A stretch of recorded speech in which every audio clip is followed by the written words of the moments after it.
Mon enfance a été quand même difficile parce que j'ai grandi dans une famille où l'atmosphère était très conflictuelle. C'était voilà, conflit entre ma mère, mon père, ma soeur, ma mère.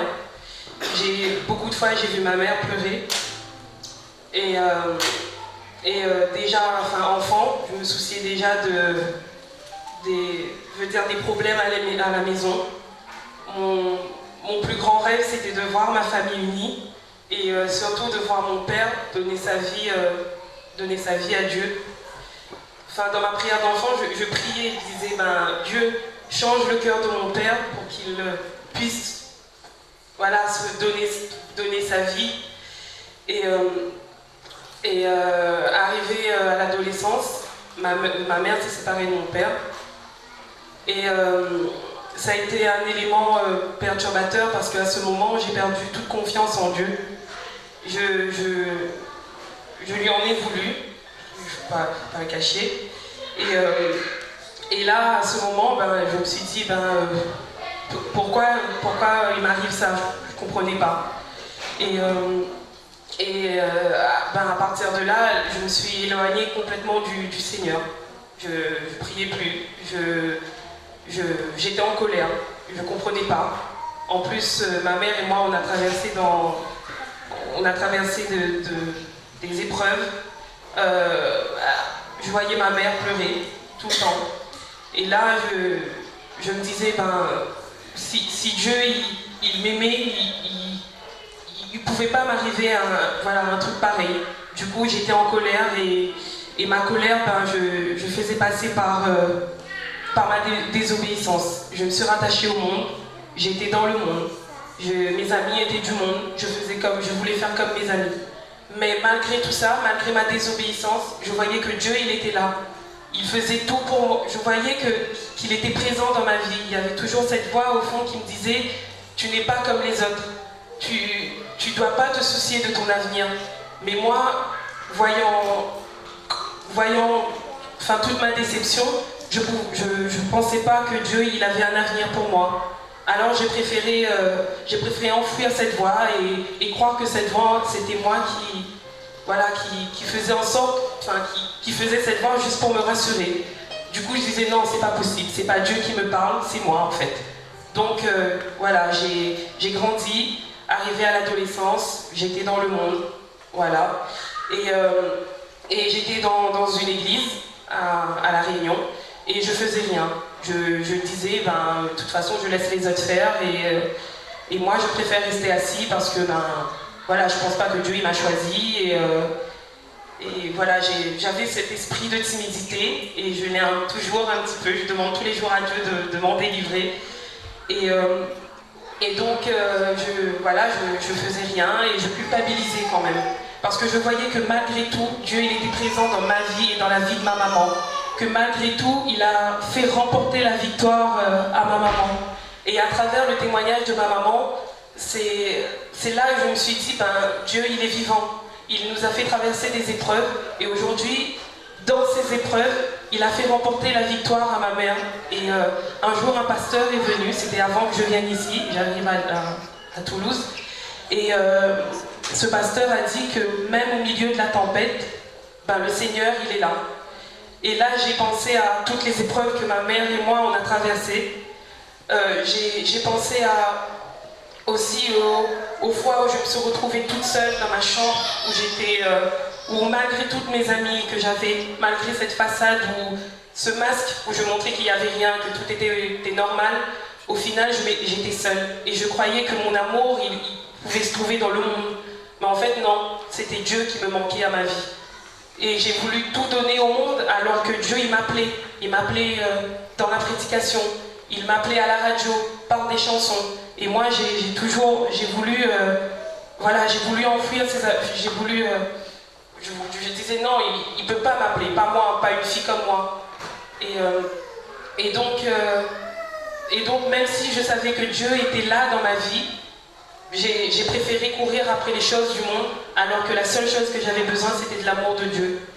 Et avant de arriver à Toulouse, j'ai traversé beaucoup d'épreuves.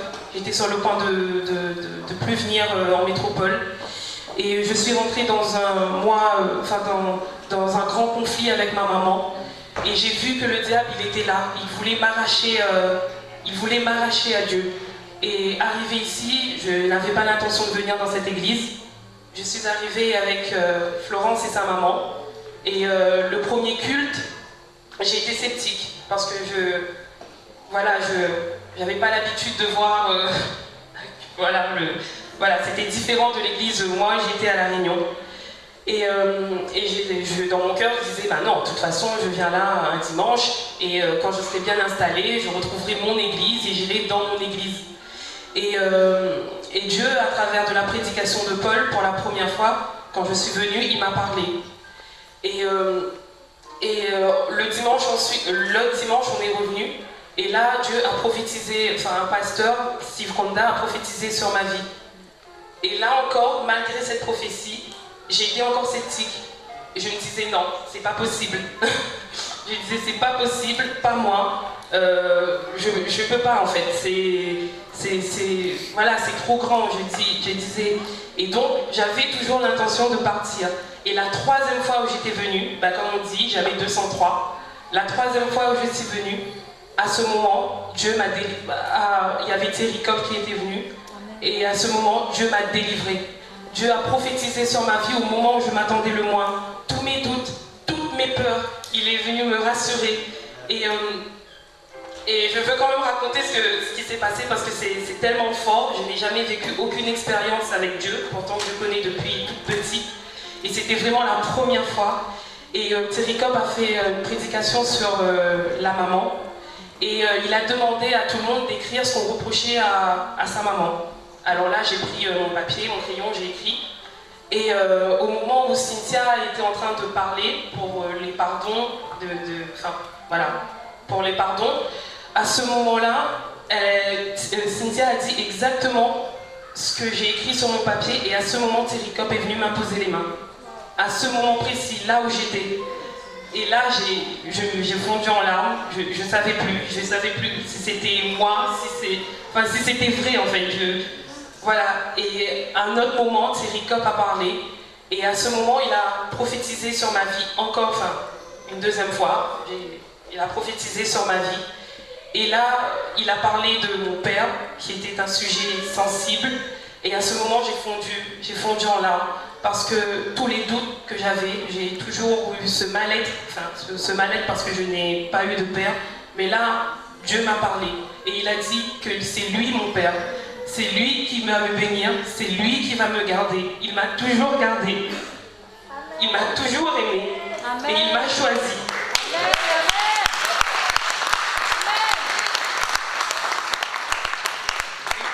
L'avenir que j'avais peur, cet avenir où j'ai toujours eu des doutes sur mon avenir, sur moi-même, à ce moment-là, Dieu il m'a rassurée.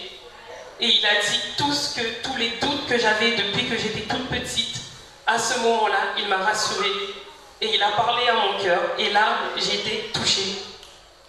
Et à ce moment, je me suis dit, si Dieu il m'a touchée ici, à Carmel, dans cette église, je pense que ma place est ici. Amen. Et je vais grandir avec lui ici. Ouais.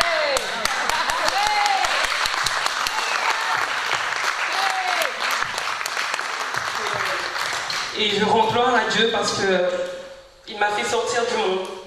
Ce monde qui m'a jamais satisfait, ce monde qui m'a toujours déçu, que je courais après malgré tout, mais au final c'était vers Dieu que je devais courir. Et j'ai pris ma décision. Je remercie cette église parce que c'est une église remplie d'amour. Et si Dieu il m'a choisi, aujourd'hui j'ai pris la décision de le choisir lui. Amen. Amen.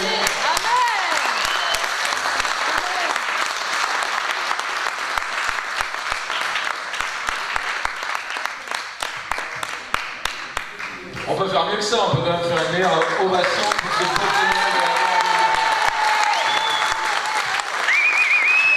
Dieu. Et c'est que le début. C'est que le début, tu vas vivre encore beaucoup plus d'autres choses et tu vas être étonné de la gloire de Dieu. Tes yeux vont s'ouvrir sur la gloire de Dieu. Tu vas expérimenter Dieu au quotidien. C'est pas une théologie de Dieu. C'est pas un vieux grimoire. Hein. C'est la parole vivante, faite chair et qui entre en toi par son esprit. Et maintenant tu es le temple de son esprit. Tu vas voir qu'il va se passer des choses. T'es prête pour l'aventure? La foi c'est une aventure. Hein. Amen. Allez, tu peux t'asseoir, sois béni. Amen, amen.